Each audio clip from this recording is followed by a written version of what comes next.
ଏହା ସତ୍ୟ ଯେ they cannot make history who forget history। ଯେଉଁମାନେ ଇତିହାସକୁ ଭୁଲି ଯାଆନ୍ତି ସେମାନେ ନୂତନ ଇତିହାସ ରଚି ପାରନ୍ତି ନାହିଁ। ଆଉ ଆଜି ଅନ୍ୟ ଦେଶର ଇତିହାସରୁ କିଛି ଶିଖିବା ଓ ନିଜର ବର୍ତ୍ତମାନକୁ ସଜାଡ଼ିବା।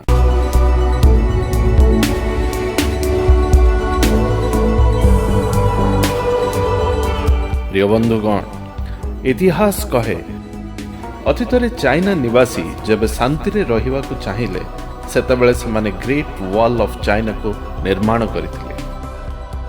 ଆଶା ଥିଲା ଏହି ପ୍ରକାଣ୍ଡ ପ୍ରାଚୀରକୁ ଲଙ୍ଘନ କରି ଶତ୍ରୁ ସେନା ଦେଶ ଭିତରକୁ ଭେଦ କରିପାରିବ ନାହିଁ। କିନ୍ତୁ ପ୍ରାଚୀର ନିର୍ମାଣର ପ୍ରଥମ 100 ବର୍ଷ ମଧ୍ୟରେ ଚାଇନା ଅଧିବାସୀ 3ଟି ଆକ୍ରମଣର ଶିକାର ହୋଇଥିଲେ।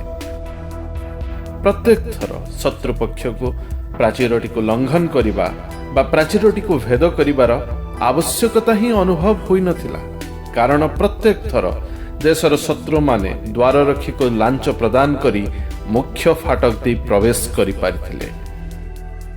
କହିବାର ଅର୍ଥ ଏହା ଯେ ଚାଇନିଜ ମାନେ ଏହି ବିରାଟ ପ୍ରାଚୀର ନିର୍ମାଣ କରିଥିଲେ ସତ, କିନ୍ତୁ ନିଜର ପ୍ରାଚୀର ରକ୍ଷକ ଓ ଦ୍ୱାରରକ୍ଷୀଙ୍କର ଚରିତ୍ର ନିର୍ମାଣ କରିବାକୁ ଭୁଲି ଯାଇଥିଲେ। ବର୍ତ୍ତମାନ ଇତିହାସର ଅନେକ ପୃଷ୍ଠା ଓଲଟି ଗଲାଣି।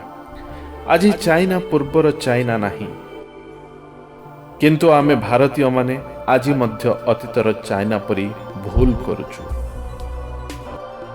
ଚରିତ୍ର ନିର୍ମାଣ ଯାହା ଦେଶ ନିର୍ମାଣର ମୂଳ ଭିତ୍ତି, ସେଥିରେ ଆମେ ବହୁତ କଞ୍ଚା ଅଛୁ। ଭଗବାନ ବାବା ସତ୍ୟ ସାଇଙ୍କର ଶିକ୍ଷା ସମ୍ବନ୍ଧୀୟ ଏକ ସରଳ ଅଥଚ ଗଭୀର ଅର୍ଥପୂର୍ଣ୍ଣ ଉକ୍ତି ମନେ ପକାଯାଇପାରେ, ଯେଉଁଥିରେ ସେ କହିଥିଲେ the end of education is character. ଏଣିକି ଶିକ୍ଷାଦାନ ଦେଉଥିବା ପ୍ରତ୍ୟେକ ଶିକ୍ଷକ ଶିକ୍ଷୟିତ୍ରୀ ଶିକ୍ଷାର ଏହି ପାର୍ଶ୍ୱ ପ୍ରତି ନିଘା ରଖିବାକୁ ସବିନୟ ଅନୁରୋଧ।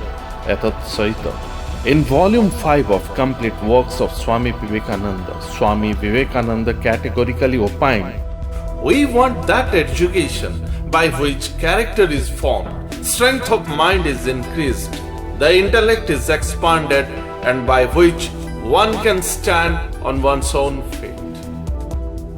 ସେହି ଶିକ୍ଷା ଆମକୁ ଆବଶ୍ୟକ ଯାହା ଚରିତ୍ରକୁ ନିର୍ମାଣ କରେ, ମସ୍ତିଷ୍କର ଶକ୍ତିକୁ ବୃଦ୍ଧି କରେ, ବୁଦ୍ଧିକୁ ପ୍ରଶସ୍ତ କରେ ଏବଂ ଯଦ୍ୱାରା ଜଣେ ନିଜ ଗୋଡ଼ରେ ନିଜେ ଠିଆ ହୋଇପାରେ। ମୋର ରାଜ୍ୟର ସମସ୍ତ ଶିକ୍ଷାର୍ଥୀଙ୍କ ନିମନ୍ତେ ଏହି ଭିଡ଼ିଓଟି ଅଭିପ୍ରେତ।